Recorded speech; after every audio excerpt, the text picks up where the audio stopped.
వచ్చేసారు. వర్ణిత కిచెన్ లో దాక్కుంది. ఏయ్!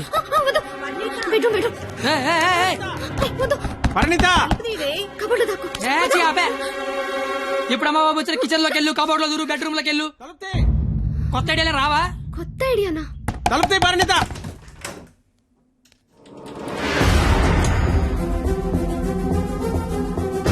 నువ్వేంటి లోపల? మా అమ్మాయి పరిణిత ఇది? మా పరిణిత ఏదిరా? మా అమ్మాయి పరిణిత ఎక్కడ?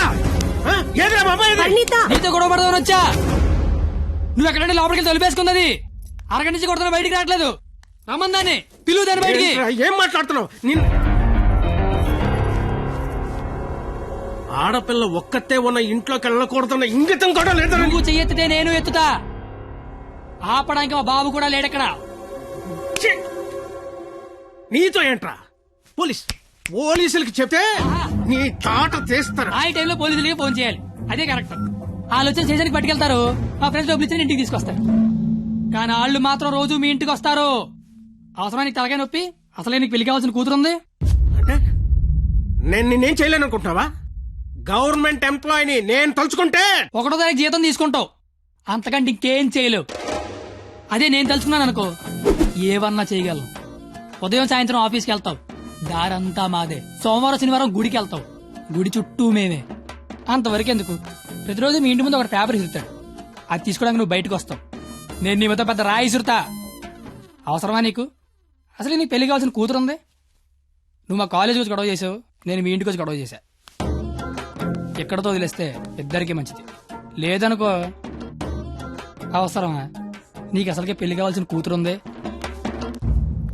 అయ్యో బండలే వదిలేస్తారేంటండి? అవసరమా? మనకు అసలే పెళ్లి కావలసిన కూతురుంది. నేను అసలు దొరికిపోయామనుకున్నాను. అయినా అంత టెన్షన్ లో అన్ని మాటలు ఎలా వచ్చాయి? బిల్లు నువ్వే కడతావు కదా. అయితే ఓకే. డైరీ గేట్ తోనాలు గెట్టు. నీకే. అదేంటి, నువ్వు చేయలేకపోయినా ఎవరు రాసుకుంటావు కదా. ఇంకవసరం లేదు, నువ్వున్నావు కదా. అయ్యో బాబోయ్, చంపేశావే. అది సరే, అసలు నన్ను ఎందుకు లవ్ చేసావే నువ్వు? అసలు నువ్వెందుకు నన్ను లవ్ చేసావు? ఇంటర్ పోయి ఖాళీగా ఉన్నాను, పొద్దున్న లేచాకేదో పని ఉండాలి కదా. చెప్తా. నీలాంటి తెల్ల తోలు కత్తిలాంటి ఫిగర్ ఈ కత్తిగడికి పడిందని పెట్టగోడ మీద కూర్చున్న కుర్రాళ్ళు కథలగా చెప్పుకుంటే ఉంటది. అంటే తెల్లతోలు కత్తిలాంటి ఫిగర్ నన్ను లవ్ చేసావా? ఛీ! అంతగా ఇంకేం కావాలే?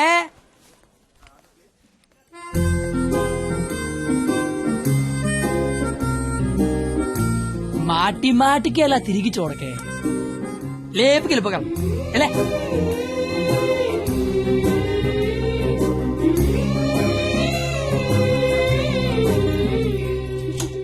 ఎవరు? పెళ్లి కూతురు.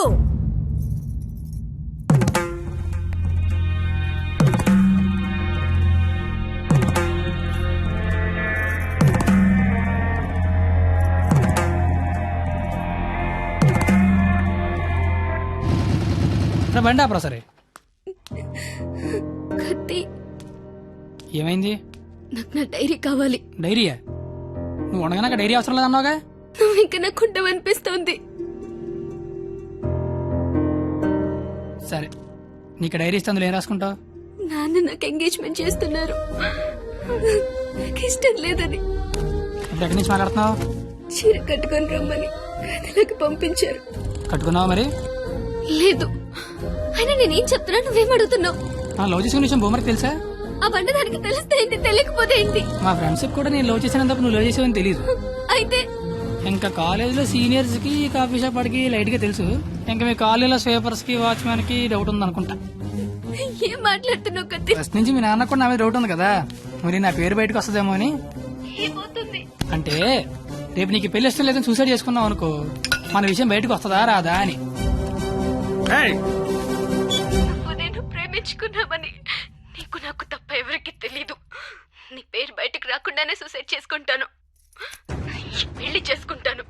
ఎందుకంటే పెళ్లి చేసుకున్నా సూసైడ్ చేసుకున్నా ఒకటే కదా. మరి ఇప్పుడు ఏం చేయమంటావు అయితే? మీ ఇంటికి వచ్చి లేచిపోతాం రమ్మంటే వస్తావా? చచ్చిన రాను. నాకు మా నాన్న కావాలి, నువ్వు కావాలి. నాకు మా నాన్నతో ఉండే ధైర్యం, నీతో ఉండే ఆనందం, ఈ రెండిట్లో ఏది లేకపోయినా ఇంకొకటి నాకొద్దు. సరే, ఇదే విషయం హాల్లోకి వచ్చి మీ నాన్న చెప్దురా.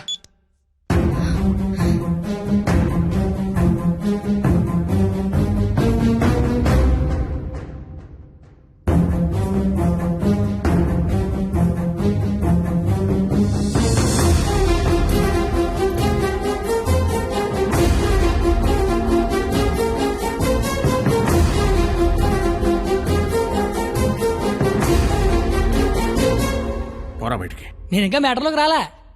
నేను మీ అమ్మాయి ప్రేమించుకున్నాం. ఆ విషయం చెప్పడానికి వచ్చా. బయటికి పో. నీకు మ్యాటర్ సరి కన్వే కాలేదనుకుంటా. నేను మళ్ళీ చెప్తా. నేను మీ అమ్మాయి ప్రేమించుకున్నాం. ఆ విషయం మాట్లాడడానికి వచ్చా. నేను నా కూతురుతో మాట్లాడాల్సి ఉంది. నువ్వు 20 ఏళ్ళ నుంచి నీ కూతురుతో మాట్లాడుంటే ఇప్పుడు నాలంటే నీ ఇంటికి వచ్చి మాట్లాడాల్సిన అవసరం ఉండేది కాదు. కానీ ముందు మ్యాటర్లోకి రా. ఎలా నచ్చాడు వీడు నీకు? అది మేమే మాట్లాడుకున్నాం కానీ ముందు మరి మ్యాటర్లోకి రా. మ్యాటర్ తేలేదాకా నేను ఎక్కడి నుంచి వెళ్ళను. ఏ మ్యాటర్ తేలాలి? ఎన్నిసార్లు చెప్పాలి సామి? నేను నీ కూతురు అది మాట్లాడడానికి. మేము వస్తాం బాబు. అమ్మమ్మ మీరు కూర్చోండి. మీరు లేకపోతే మామగారు మాటనరు. ఏరా క్వాలిటీ, దాన్ని పెళ్లి చేసుకోవడానికి వచ్చావా?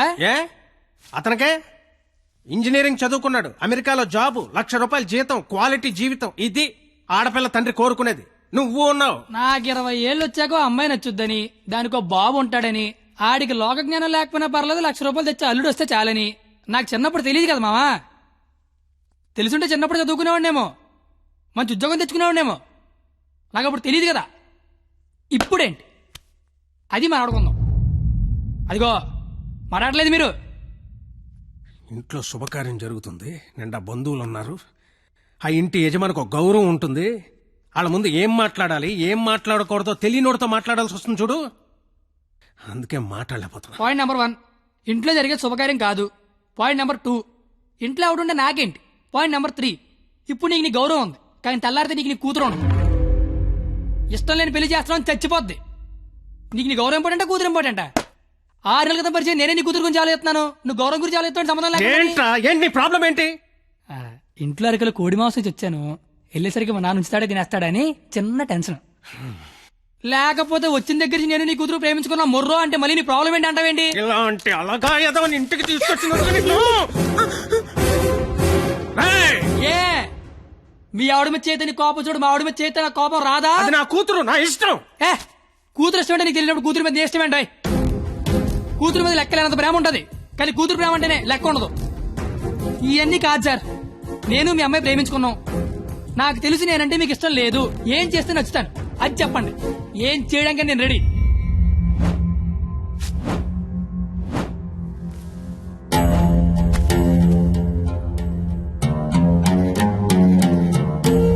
మనకు సంబంధం లేని ఒక వ్యక్తి మన ఇంటి తలుపు తీసుకుని లోపలికి వచ్చి మన ఇంట్లో మన గురించి మనకు తెలియకుండా ఏమనుకుంటున్నారో మనకు తెలిసేలా చెప్తే ఎలా ఉంటుందో నాకు ఆ క్షణం తెలిసింది. ఆలోచించడానికి కూడా అవకాశం లేకుండా పోయింది. తప్పని పరిస్థితుల్లో నేను ఒక డెసిషన్ తీసుకున్నాను. ఏం చేస్తే నేను నీకు నచ్చుతానని నువ్వు అడిగావు కదా. ఏం చేసినా ఈ జన్మకు నువ్వు నాకు నచ్చవు. కానీ ఇది ప్రేమించింది కదా.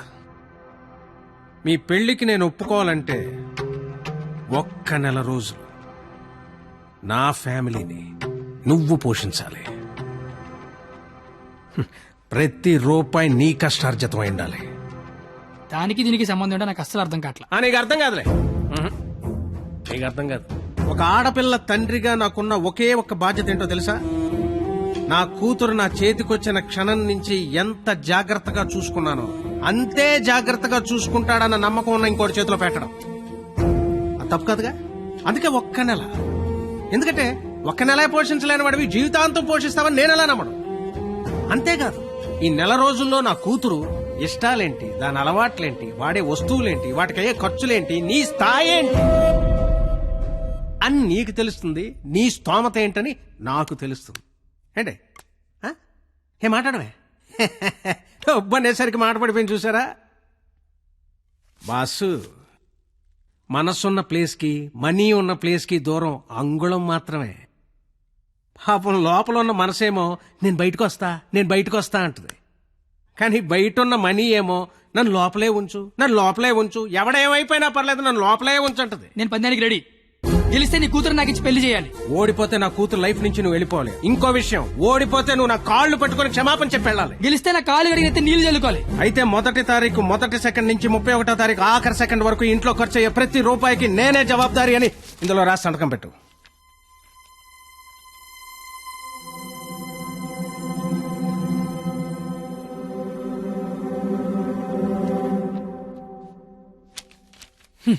అంత మ్యాటర్ రాసిన చదువుంటే అగ్రిమెంట్ రాయాల్సిన అవసరం ఏముంది? నువ్వేరా అని సంతకం పెడతా.